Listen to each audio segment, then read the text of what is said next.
that it's very gender biased. Be a man, right? How many of you have ever heard of that phrase ever in your life? More than once, right? Well, it's in my perspective, I am only 30 years old, but I feel like that phrase is just killer. It's not a cool thing to say anymore. It's such from an old time. So, yeah, so mental depression often gets undiagnosed. And these are the reasons why it goes undiagnosed, why you will never hear men in depression, like that's a thing. You'll never understand that. You'll never hear that because of these reasons. Social norms. Be a man, right? Rub some dirt in it. Put up your pants. What's the big deal? Are you a woman, right? So like social norms. Then we have downplaying symptoms. There is a difference between feeling sad and feeling depressed. Those are two very different things. Sad is you go to Chick-fil-A and, instead of getting the 10 nuggets, they give you the 9 nuggets, right? Okay, I'm a little sad, right? And then depression is that lingering sadness that goes beyond 2 weeks. But because we're men, I'll just push it down and just keep on going. Soldier through, right? And the last one is reluctance to talk. I was telling this to Brother Sotelo Oscar. I work at 3 places. I work at one place whose abbreviations is literally ill, but that's I'm not calling it ill. That's literally that. And I dealt with a lot of teenagers and young adults. The Hope Center. Now that's a place I'm also a counselor at, and this is a Christian counseling center. And I have dealt with at least 5 or 6 men, almost the ages in this room, that are going through divorce, that are going through huge bouts of depression.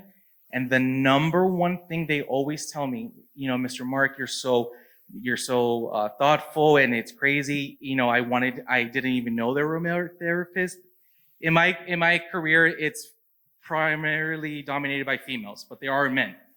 And the reason why the number one thing they always tell me is that, I'm scared to talk about this because I'm a guy, right? I should just get over it, just sleep it off, this and that. So that's why the reluctancy is there, because of all these norms and downplaying symptoms, and it's so much thing.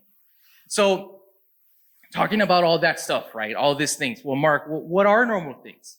So when you're done hearing me today, I really want us to start normalizing these things, these 4 things.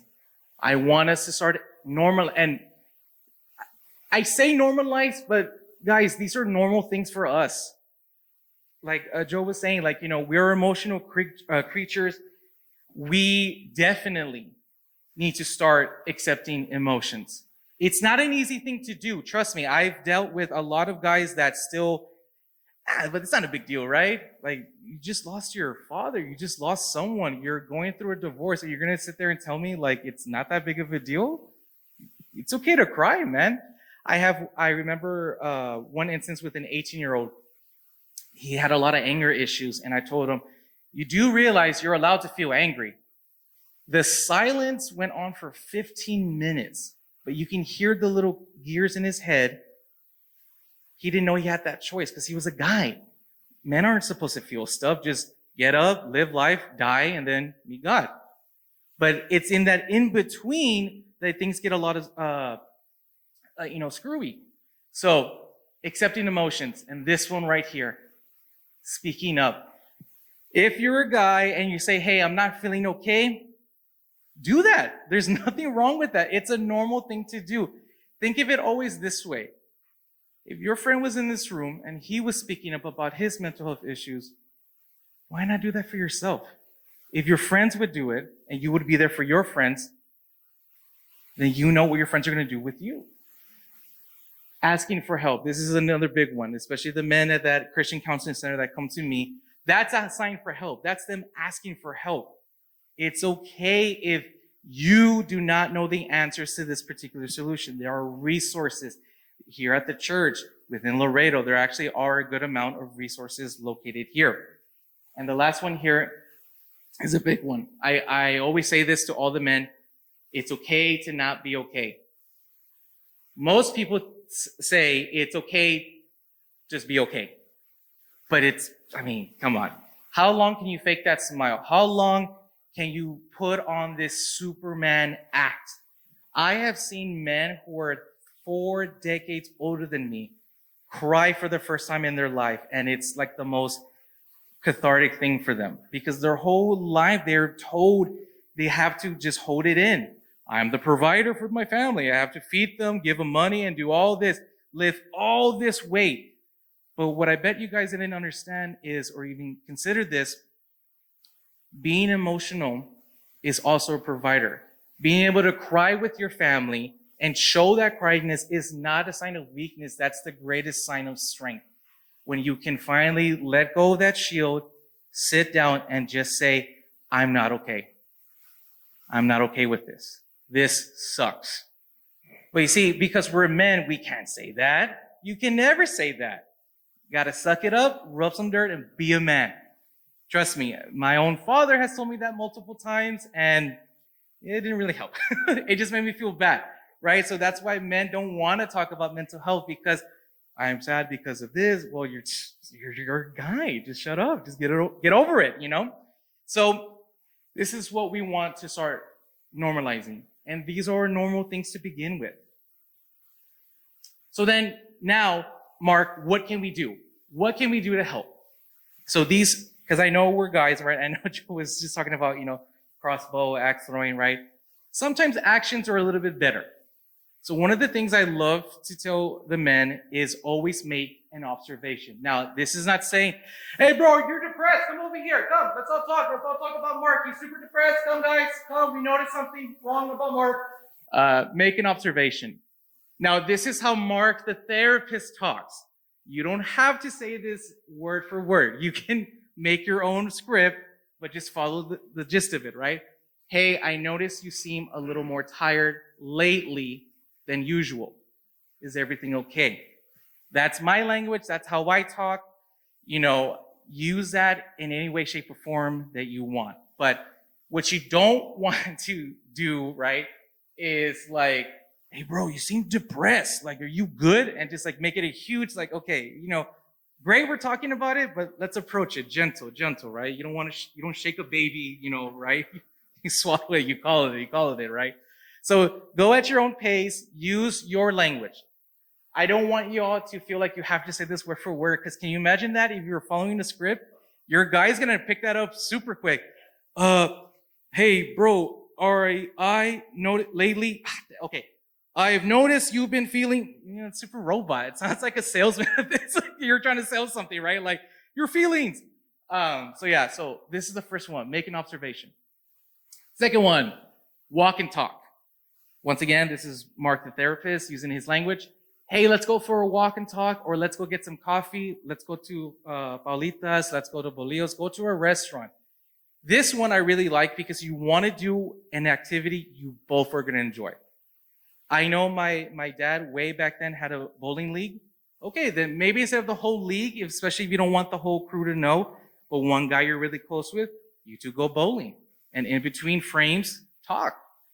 That way it eliminates the awkwardness, because trust me, I've been doing this for not very long, but with the amount of age groups I've been exposed to, it's super awkward. I seize the awkward, I'm okay with the awkward, but that's my job. You are not a therapist, you are their friend. So relieve of yourself of all this pressure that you gotta say the right words. You have to be this. Most of the time, guys, just being there for your guy, for your buddy, or even if it's someone that you're not really close with, but you just show up physically, 9 times out of 10, that's what it is. That's all they need. They just need that solidarity and another man. Whoa, this guy is there. Whoa, man. I trust me, it's gonna break walls, 100%. And the last one here, now this one, I reserve this one. Now this is if you actually know the guy really, really, really well. Like I'm not saying like this is a guy you saw in high school 30 years ago, and then he's somehow here at Crossroads, amen, right? But this is someone that you really know. Even more so, you know his situation, right? Maybe you're both sitting down, don't know what to do. This is where, okay, now we can be a little bit more confrontational. This is where we can approach tactfully, but like, just say something like this. I know it's a difficult situation, but I'm here for you when you want to talk. I'm sure you've heard the phrase open door policy in jobs, right? Well, my door is open whenever you all want it. But I always feel like that's very passive because it leaves this weird sense of that, don't open the door, right? The door's really open, but it's actually closed, right? Here, let them know they have the choice. You're not going to make the decision for them. They have that choice that, hey man, divorce, I'm using these words that other men that are Christian like us, followers of Christ that are going through in divorce, maybe like marital problems, regardless of the issue, intimacy issues. Hey man, I know it's really difficult, so I'm ready whenever you want to talk about it. Once again, that physical, verbal presence is going to release so much relief because that's going to let him know that one, you care, and two, it doesn't have to be like this after school special on TV, like where they play that little song and then everything gets wrapped up at the end of the day. No, this is real life. These issues do not get wrapped up in 30 minutes. They will take time. But planting that seed will do so much good to him. So, Mark, you kept saying this phrase a lot. Yes. Be a man. I really want us to change what this means. Like I tell you, I feel like that's such saying be a man nowadays, I feel like it's such a de-manning thing to do. I feel like that's it's not, toxic masculinity. I feel like it's a good phrase, but the way we use it is so harmful and not helpful at all. So, let's change what this means. And like I said, I feel actions are a little bit better than words, but you can talk to me more about that. Maybe you're better at words than me. You can change what being a man is with actions. I love using actions because it just cuts through it. Maybe you're not good with your words. Hey, but your actions speak 1,000 words. So that picks up the pace. So to be a man actually means reaching out to your friends when you're hurting. Don't shame yourself for feeling emotions. Express gratitude to your loved ones. Not to get too, focus on me, but after my dad went through a lot of medical scares and everything like that, he did start expressing more gratitude. Well, I don't want you to wait until after your friend has a stroke or this and that. Do it now. Express that gratitude now. That is what's such a being a man in my eyes means. That you get to express that gratitude to loved ones. It doesn't have to be over the top, just us, you're like, oh, love you, bro. And then that's it. Simple as that. Be a man and ask for help when you need it. And don't feel bad asking. Sometimes we have to grit our teeth and be like, I need help. Why? You're already going through a stressful time. Just ask for the help and just realize the help is there to begin with. There's this weird hesitance to ask for help, but it's a normal thing to do. Everyone asks for help. I, a man, have asked for help several times, and it's made my life so much better. Be a man. This is a big one. Cry when you need to or want to. I'm not going to force you here to cry. I'm not going to say, okay, after the service, we're all going to get in the palapa and start crying. It's wet outside. Good time to cry, right? Because the tears get hidden. No. But cry when you need to or want to. Know that you have that choice. Like I told that 18-year-old, you have that ability to feel that emotion. You have the choice to cry. There's nothing wrong. I don't want to cry in the middle of meat market parties because that's just weird. Hey man, I've had people cry in the middle of the highway and they feel better on the way back home. Don't deny yourself these feelings. When you bottle them up like that, it's not going to help out. So, Mark, what are our next steps? And probably some of you, right? And I'm not a mind reader, I'm a therapist. I talk about emotions, I don't read minds. If none of this is happening to you, no worries. Don't stress out. I'm not going to get angry at you. Like, why? Why aren't you feeling this way? Feel. If you're feeling good with your life, hey, I'm not going to force you to feel something that you're not feeling. Then help another man in need. Share your experiences. If you've gone over depression, anxiety, divorce, marital issues, financial issues, if you overcame that with God's help and you, then be there for the other guy. Be that beacon, right? We're called to be the salt of the earth, right? God has called us to be peacemakers. Okay, fine. But be a man and be a help for another man. That's what being a man really means.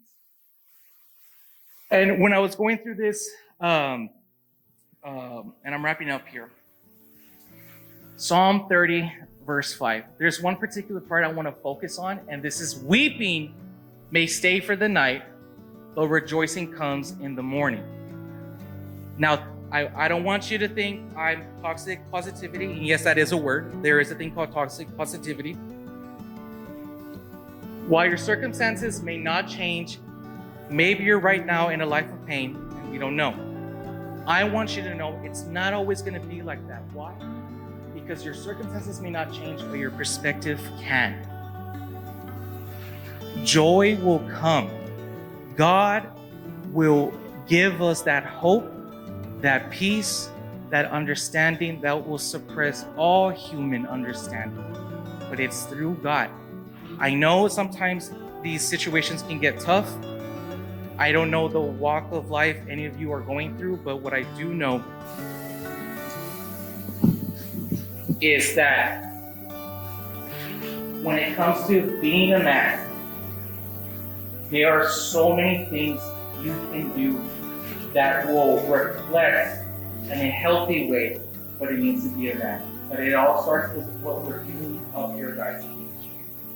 Our mental health is, I don't go to my primary physician and say, I'm depressed. You know what he's gonna do? He's gonna call me and he's gonna say, hey, I got someone who's feeling this way, right? They're gonna just ask, well, what part of you hurts? It's not so easy, right? When it's our mental health, it's very visible. We can't see it. But start understanding that just like our heart health, our lung health, our brain health, our whole body, your mental health is just as important. You know, if no one has told you this before, your feelings, you yourself as a man, and all the things you provide to your family, your friends, your parents, siblings, it's important. So, be a man and go out there and change what it means to be a man. Thank you all for so much for your time. Thank you.